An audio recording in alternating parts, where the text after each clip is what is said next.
the scenic section, you're actually doing tours where they historically did tours. So the DNR not only decided that this side didn't need to be as disturbed, so we only offer the lantern and the geology tour with no lighting on this side, but that other side, we only do tours where they historically did the most tours, so that we don't disturb anything outside of those sections. So it was a choice made so that we don't interfere there with them. Well, what a lot of people don't realize is that caves are really delicate and unique ecosystems, and any disturbance can cause pretty damaging effects. So the decision was made for the resources' sake to only limit to historic paths, as far as I understand. And they still do tours on the other end as well? We do. We do when it's open. Yeah. We're hoping by Wednesday it'll be reopened. Okay. We do have gravel down to repair the section, but there's still some work they have to do to finish repairing it. So again, we're hoping Wednesday. If you're interested in the scenic side of the tour, which I still recommend after the lantern, it's an hour tour too. I would watch our website, because as soon as that visitor warning banner comes down, then we'll be reopened for tours on that side. Yeah. So. How far apart are they, like physically, the paths that you take on each tour? So 13 miles of dead ends. I can show you on the map on the surface.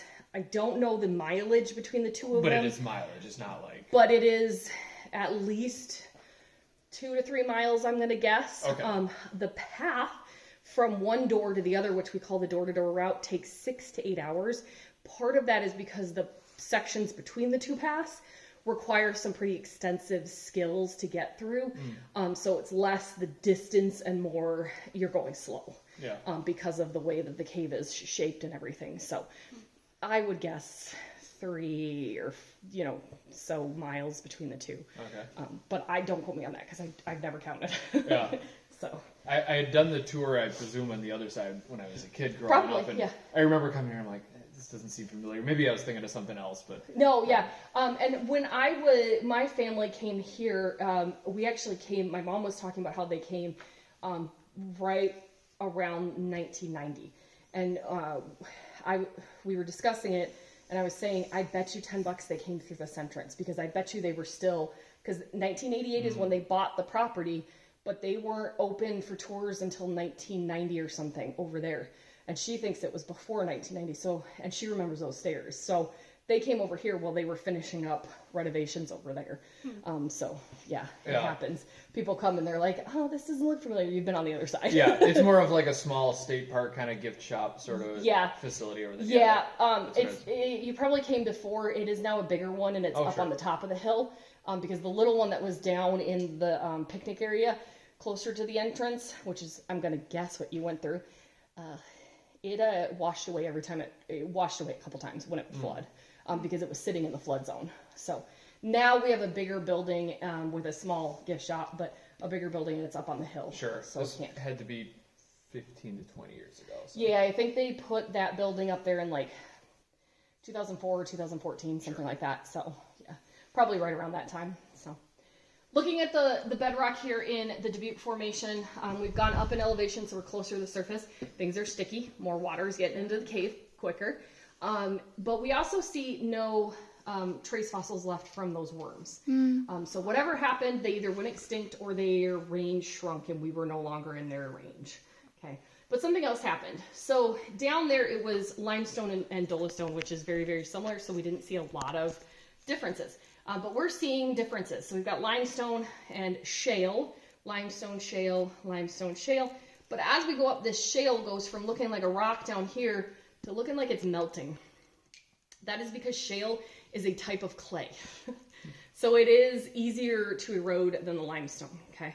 So as I remember I said, limestone is shallow tropical seas. Shale tells us a story of the past, because this is runoff from the continent after fires in deeper seas. So we are going during the Dubuque Formation era from shallow to deep to shallow to deep to shallow to deep. And you notice some of these are not equally spaced.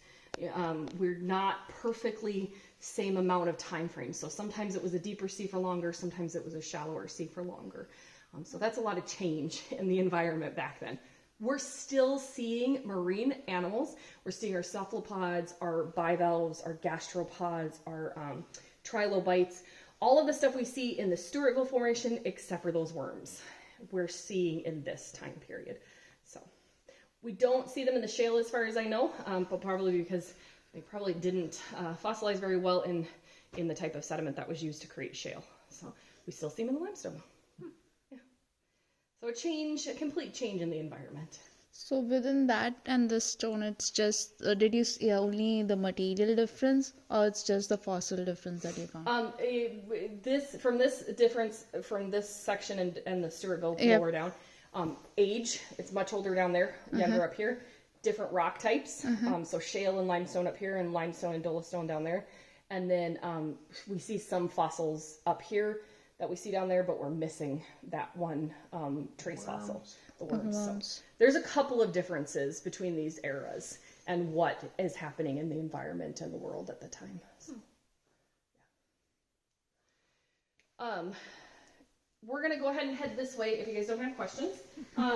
This is what we call Fat Man's Misery. It is called that because my shoulders are too wide to go straight through on this first section. So, as you're going down, be aware this is a slope, so be careful as you go down. Give each other some space. Please don't play human dominoes in this passage.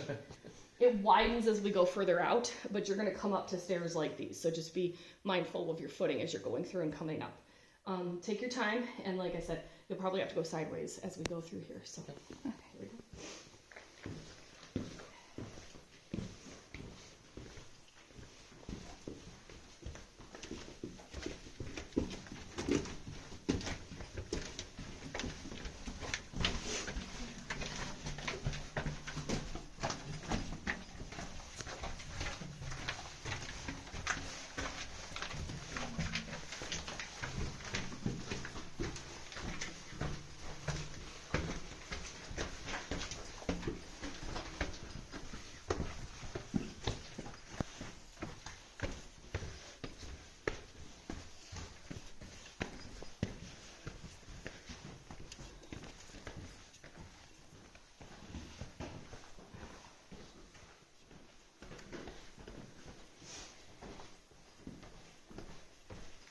So as you join me here, one thing I do want to point out, I did mention the iron earlier, but we're now seeing it in the layers.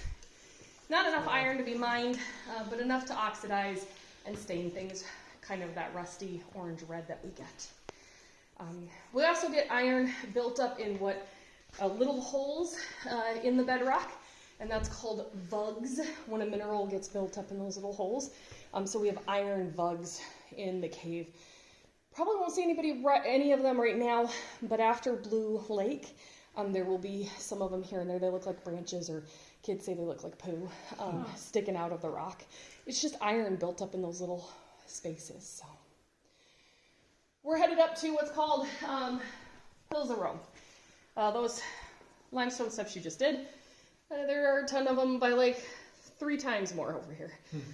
They are not evenly spaced. They are not level. They are not the same width. So take your time going down because there's no railing. If you need to go one at a time, go right ahead. Again, give each other some space so we don't play human dominoes here either. It's easier to go up than down, so we're going to go down this one side and across the chasm. We'll take a short stop, and I can shine my flashlight backwards, and you can get a good picture, and then we can head up those stairs to Blue Lake. So here we go.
We should wait. They are there. Sorry? They're coming slowly. Yeah, they're taking their time. They're good.